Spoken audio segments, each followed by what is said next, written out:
ज्ञान Radha multi-state cooperative प्रश्नच घ्या सोसायटीचा 6 लाख ठेवीदार आहे. येथून 2000 कोटी रुपयाचा घोटाळा आहे. सांगायचं तात्पर्य मला हे की आपण जर हा विचार केला तर माझ्या बदनापूर अंबड विधानसभामध्ये त्यांच्या सगळी तालुकावाईज शाखा आहे.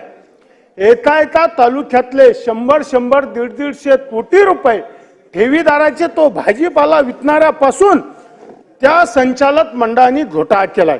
तुम्हाला माहिती आहे चेअरमन सुरेश तुटे, त्यांच्या मिसेस अर्चना तुटे व सर्व संचालक मंडळ यांनी ठेवी घेताना तेल दे काही हे दे एवढं गोर गरीब शेतकरी असेल, मजूर असेल, घरकाम करणारा असेल, ह्या प्रत्येकाला भांडेकाम करणाऱ्या माणसाला असेल तिला गोड बोललं. त्या शाखेवाल्यांनी खरं म्हणजे संचालक मंडळावर गुन्हा जसा जालन्यात झाला तसा सगळ्या शाखा ज्या शाखेचे प्रमुख मॅनेजर त्यांच्या सगळ्यावर गुन्हा दाखल झाला पाहिजे. त्याचं कारण असं आहे की त्या शाखे मॅनेजरना तिथल्या शाखेच्या मॅनेजरना प्रत्येकाला गोड बोललंय. मला माहिती आहे अंबडमध्ये आमच्या अंबडमध्ये तर 12 फेब्रुवारी 2024 पासून निदर्शने, मोर्चा, धरणे आंदोलन, रस्ता रोको, मुंडन झालंय, अर्ध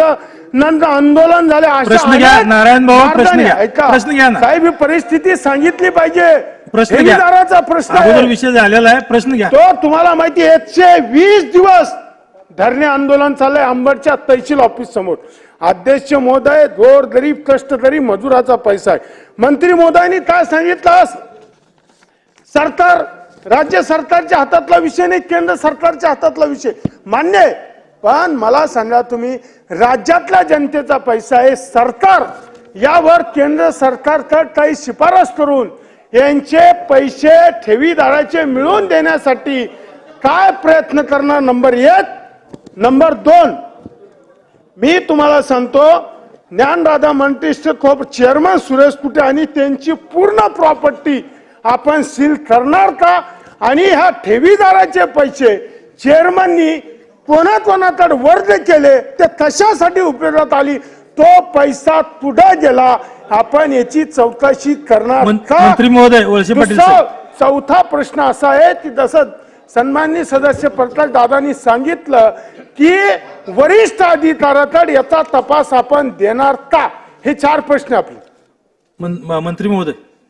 अध्यक्ष महोदय, ज्ञान राधा मल्टीस्टेट कोऑपरेटिव्ह सोसायटी ही काही बँक नाही, ही मल्टीपर्पज सोसायटी आहे. आणि ही मल्टीपर्पज सोसायटी संपूर्ण देशभर त्या ठिकाणी काम करते आणि त्याच्यावर नियंत्रण जे आहे ते केंद्रीय रजिस्टरचं नियंत्रण आहे. शाखा काढू शकतात मल्टीस्टेट सुद्धा. त्याला सेंट्रल गव्हर्नमेंटचा कंट्रोल आहे त्याच्यावर आपला कंट्रोल सध्या उपलब्ध नाही आणि त्यामुळं आपल्याकडे याच्यातली कुठलीही माहिती नाही. परंतु आज आपण इथं हा प्रश्न उपस्थित केला आहे.